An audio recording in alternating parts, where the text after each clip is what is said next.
What is up, guys? Jimmy or Chaos, welcome back, and today is Wednesday, which means today is Fortnite's weekly update, and once again, it has not disappointed. It is absolutely massive. We're going to go over everything. We're going to talk about the Port-a-Fort and how it's not exactly what everybody thought it was going to be. There's some differences to it, which we will talk about. 50v50 is back.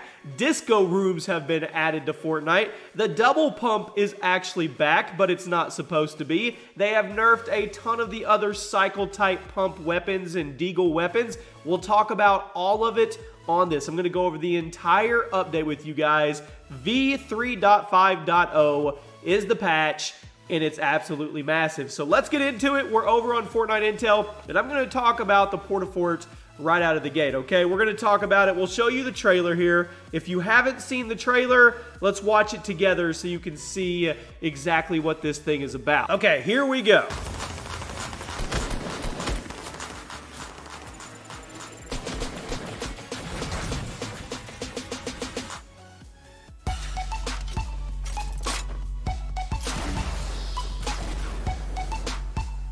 Alright, so that came out yesterday, and if you follow my channel, you know I'm not a huge fan of it. I didn't really like the idea, I didn't like the concept, I didn't like how it negates being able to have to get good at building when you're in a conflict with somebody, but it is what it is. It's in the game. So now I'm going to show you guys just a quick gameplay of it, and I'm going to talk about how it's not exactly what we thought. So you guys should see it on the screen here, and you throw down the grenade, it pops up this steel 3-level fortress, all custom edited at the top. But what a lot of people thought it was going to do was going to have stairs inside it. There's a door that you can open and go right in the Port-a-Fort, okay? And people said, well, you're gonna have to climb stairs. That'll make it a little less OP because you gotta work your way to the top. No, my friends, it has a secret. They put bouncy tires on the floor of the Port-a-Fort. So you literally open the door, and then you jump in, and you jump on the bouncy tire, and then you are up on the edited ramps at the top in your steel fortress,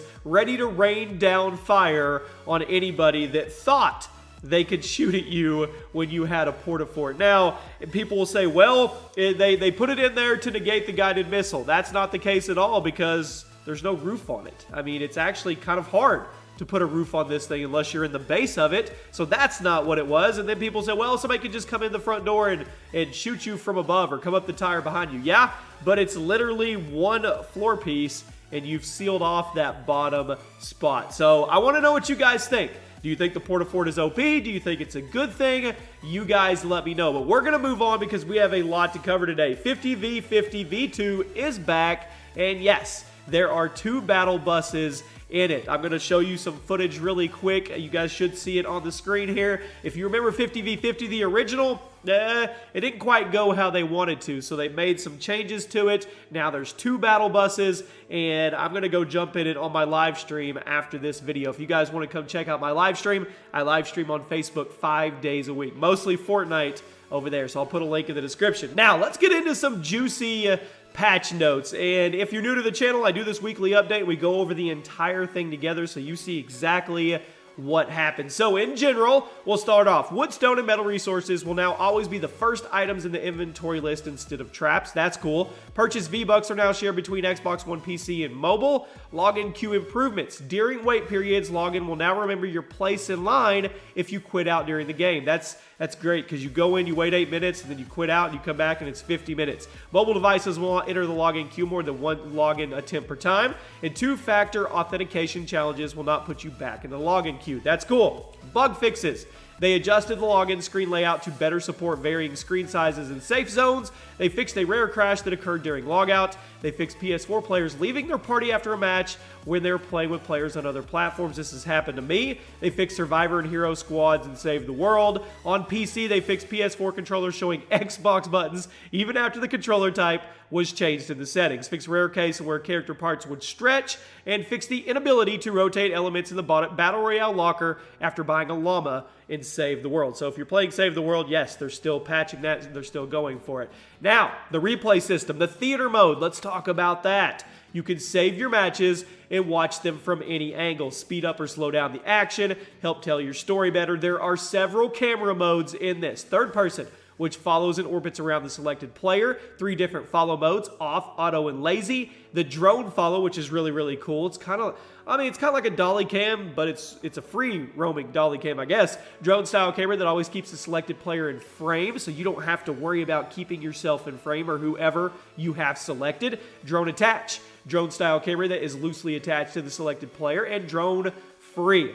Drone style camera that is free to fly around the island anywhere. That is going to be cool. This camera shows off what the selected player saw during the gameplay. They have it adjust your cinematic camera settings with exposure, aperture, focal length, and focus difference, and currently available on PC and console only. So go test out the replay system. You're going to see a ton of cool content from people when it comes to this, and this is a huge, huge deal, and they went into detail with this thing, which is very, very cool. Now, let's get into what most everybody is concerned about when it comes to a patch with Fortnite Battle Royale. Let's talk about the Port-a-Fort and how you get it and how rare it is. It is a rarity of an epic, okay? So it's rare, but it's not that rare. Drops in stacks of 1. You only get 1. You're not going to get 3 Port-a-Forts. You can stack up to 5 Port-a-Forts, which is absolutely crazy. You could build a little city if you wanted to.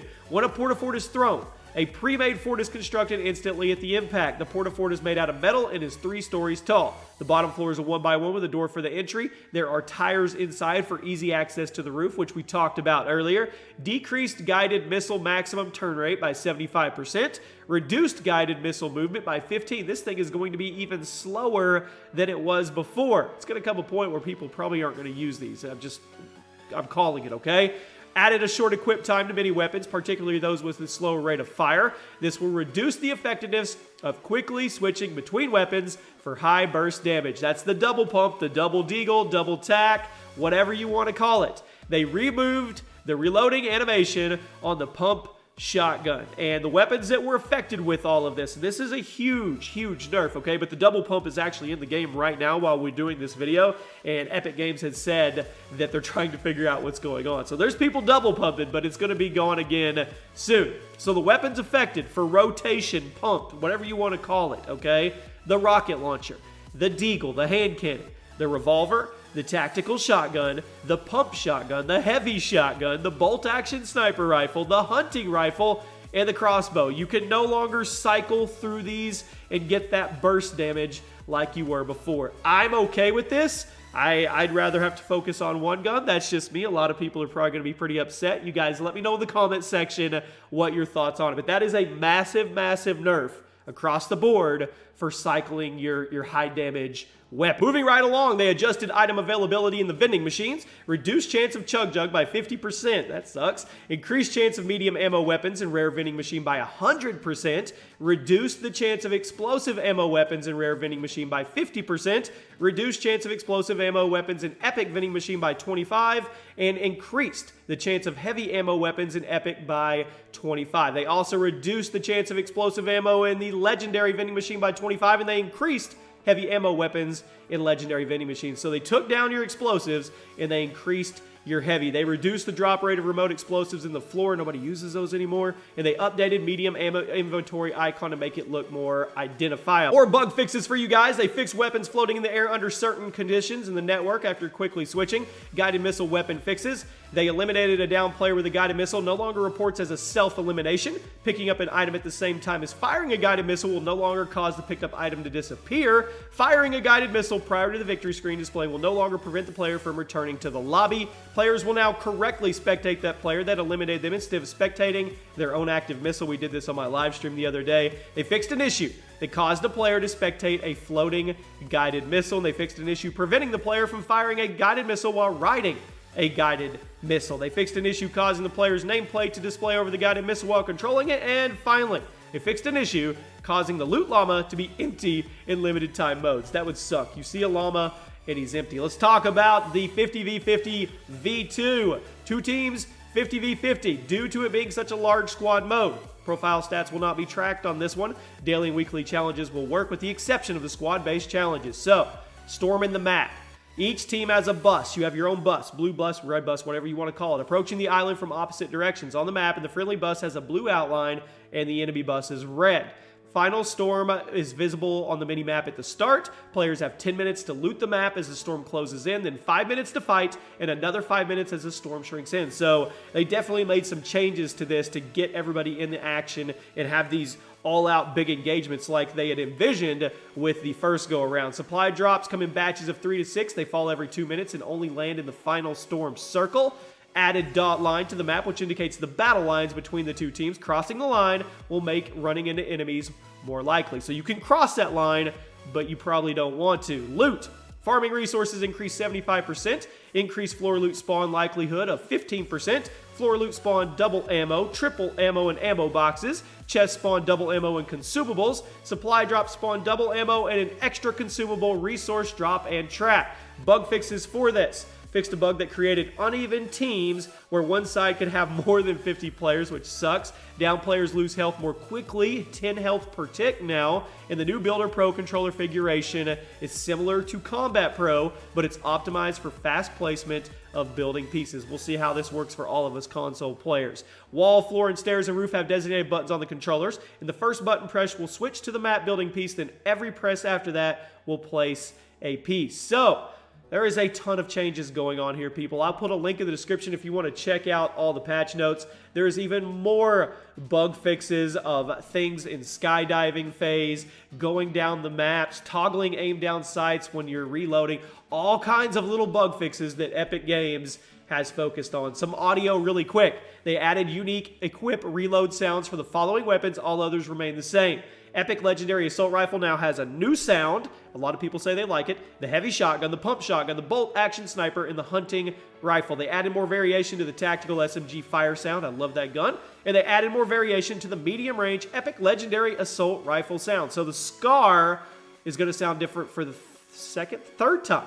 You guys let me know what you think. More bug fixes, art animation, bug fixes, performance. You guys can go through all that if you want to. They've been working on optimizing CPU performance, literally just going at it. There's a couple mobile things really quick. Audio indicator no longer shows silence weapons, crouch footsteps, or ally pickaxes, and multiple graphical improvements were made to the skybox vegetation and anti-aliasing. So there you go, guys. Massive, massive update. Let me know what the biggest thing that stands out to you is. Is it 50v50? Is it the Porta-Fort? Is it the disco rooms? Is it the challenges? You guys let me know. Drop a like if you enjoy these weekly updates, and I'll see you soon.